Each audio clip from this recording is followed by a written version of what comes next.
অবশেষে কোচবিহার পৌরসভার ৮৪ লক্ষ টাকার বকেয়া মিটিয়ে দেওয়ার ঘোষণা উত্তরবঙ্গ রাষ্ট্রীয় পরিবহন সংস্থার চেয়ারম্যান পার্থপ্রতিম রায়। দীর্ঘদিন যাবৎ উত্তরবঙ্গ রাষ্ট্রীয় পরিবহন সংস্থার কাছে বকেয়া কর ছিল পৌরসভার। অবশেষে সেই বকেয়া কর পরিশোধ করার ঘোষণা করল উত্তরবঙ্গ রাষ্ট্রীয় পরিবহন সংস্থার চেয়ারম্যান পার্থপ্রতিম রায়। দীর্ঘদিন যাবৎ পৌরসভার চেয়ারম্যান রবীন্দ্রনাথ ঘোষের সাথে একসাথে দেখা যায়নি উত্তরবঙ্গ রাষ্ট্রীয় পরিবহন সংস্থার চেয়ারম্যান পার্থপ্রতিম রায়কে। দীর্ঘ কয়েকদিন আগেই উত্তরবঙ্গ রাষ্ট্রীয় পরিবহন সংস্থার পরিবহন ভবনে যান রবীন্দ্রনাথ ঘোষ। সেখানে এই বকেয়া কর মেটানোর ঘোষণা করেন উত্তরবঙ্গ রাষ্ট্রীয় পরিবহন সংস্থার চেয়ারম্যান পার্থপ্রতিম রায়।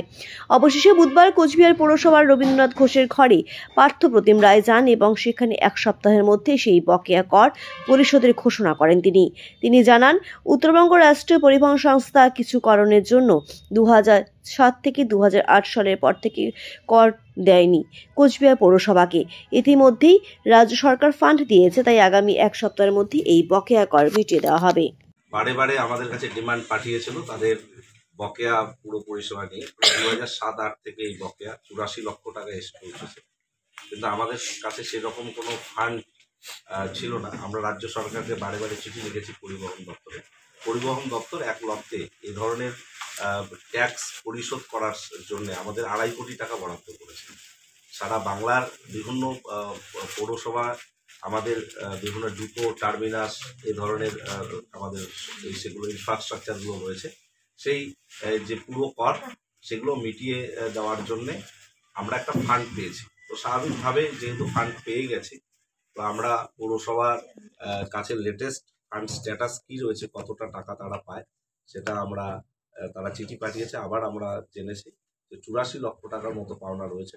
তো স্বাভাবিকভাবে আমরা সেই 84 লক্ষ টাকা খুব অল্প সময়ের মধ্যে 7 দিনের মধ্যে আমরা মিটিয়ে দিচ্ছি। এবং একই সঙ্গে আমি মাননীয় চেয়ারম্যান কোচবিহার মিউনিসিপ্যালিটি রবীন্দ্রনাথ ঘোষ মহাশয়ের কাছে আমরা একটা রিকোয়েস্ট করেছি চিঠির মাধ্যমে, এবং আরও ডিটেলস আমরা চিঠি পাঠাবো, যাতে এই ইনফ্রাস্ট্রাকচারের ক্ষেত্রে যে পৌর যে পরিষেবাগুলো আমাদের প্রয়োজন, বিশেষ করে ড্রেনেজগুলোকে পরিষ্কার পরিচ্ছন্ন রাখা, গার্বেজ লিফটিং সহ অন্যান্য বিষয়গুলো, একটু লাইটিং ব্যবস্থা করা বা কোথাও একটা কমিউনিটি টয়লেট করে দেওয়া, এ ধরনের কাজগুলো যদি ওনারা আমাদের করে দেয়, তাহলে যাত্রী পরিষেবা সহ বিভিন্ন ক্ষেত্রে আমাদের খানিকটা সুবিধা হবে। কিন্তু আপডেট হয়ে কি আছে, পুরোনো একটা চিঠিটা পেলে আমরা একদম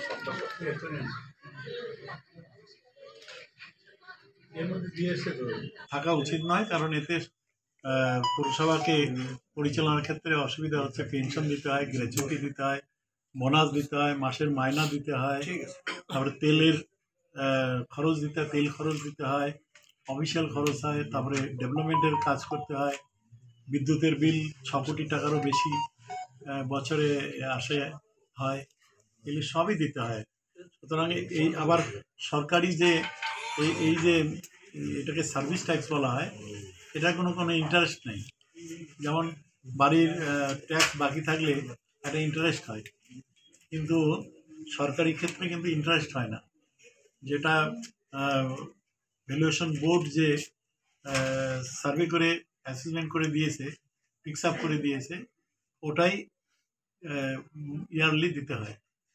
এটা কি পৌরসভার ঢিলেমির জন্যই কি এত জমেছে?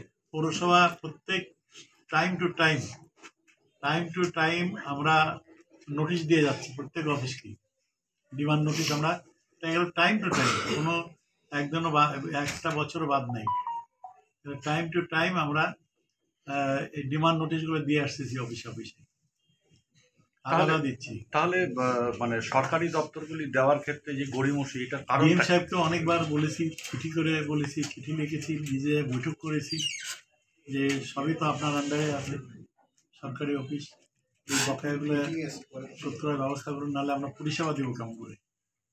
সুন্দর সুষ্ঠু পরিষেবা দিতে গেলে তো পয়সার দরকার, তাই না?